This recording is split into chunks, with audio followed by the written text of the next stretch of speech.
ঈদের প্রায় 2 থেকে 3 দিন পর বাসা থেকে বের হলাম, তাও ইচ্ছে করে না, বাচ্চাদের জন্য বের হলাম আর কি। ইচ্ছে করে বাসায় পড়ে পড়ে শুধু ঘুমাই। ঈদের পরে কেন জানি এত ঘুম আসে, রমজান মাস শেষ হলো আর শরীরটা এত বেশি ক্লান্ত। তো এই তো সবাই মিলে আসলাম, আজ একটু বাহিরে ঘোরাঘুরি করব আর কিছু খাবো দাবো এই আর কি। তো যারা বেবিকে হচ্ছে কি আমি একটা গেঞ্জি পরিয়ে নিয়ে আসলাম বাহিরে, বাহিরে অনেক বেশি গরম, এই জন্য হচ্ছে কি ওকে গর্জিয়াস কিছু পরাই নাই আর কি। আর পাতলার মধ্যে গেঞ্জি পরিয়েছি যাতে ও একটু খেলে হেঁটে একটু শান্তি পায় আর কি। আর এই গরমে আমি মনে করি বাচ্চাদেরকে খুব বেশি একটা গর্জিয়াস কোনো ড্রেস পরিয়ে বাইরে না আনাটাই ভালো, যেহেতু ঈদের ভিড় আর অনেক গরম পড়তেছে।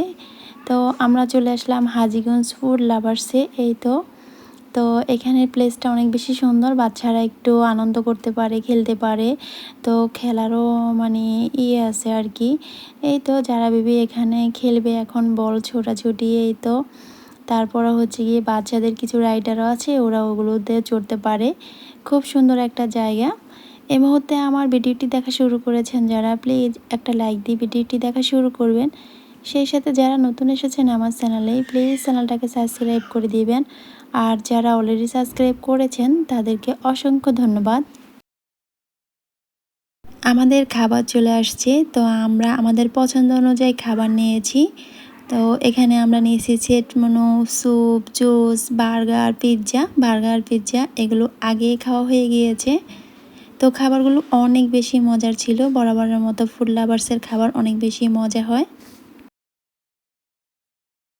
বাহিরে অনেক বেশি গরম পড়তেছে, তো ভাবলাম আখের রস খাওয়া যাক। তো আপনাদের ভাইয়া আমাদেরকে নিয়ে আসছে আখের রস খাওয়ানোর জন্য। এদিক দিয়ে যারা বেবি বেলুন পেয়ে তো মহা খুশি। তো এখন আমরা সবাই মিলে আখের রস খাবো। তো আমরা হচ্ছে গিয়ে হাজীগঞ্জ বড় মসজিদের সামনে, এই যে প্লাজার সামনে দাঁড়িয়ে আখের রস খাচ্ছি। আর আখের রস খাওয়ার পর হচ্ছে গিয়ে শরীরটা এত বেশি ঠান্ডা হয়ে যায়, খুবই ভালো লাগে। আমি সবসময় গরমে বাজারে যাওয়ার পর আখের রস সামনে দেখলে আখের রস আমার খেতে হবে।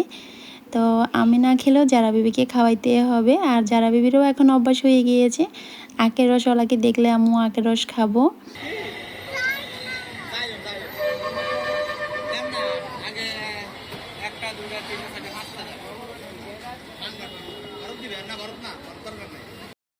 আমাদের আখের রস রেডি হয়ে গিয়েছে। আর এই দিয়ে কে কোথায় ঘুরতে গিয়েছেন অবশ্যই কমেন্ট করে জানাবেন।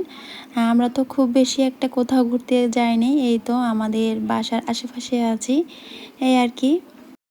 আমার ভিডিওটা এ পর্যন্তই, দেখা হবে নেক্সট কোনো ব্লগে। সবাই ভালো থাকবেন, আল্লাহ হাফিজ, আসসালামু আলাইকুম।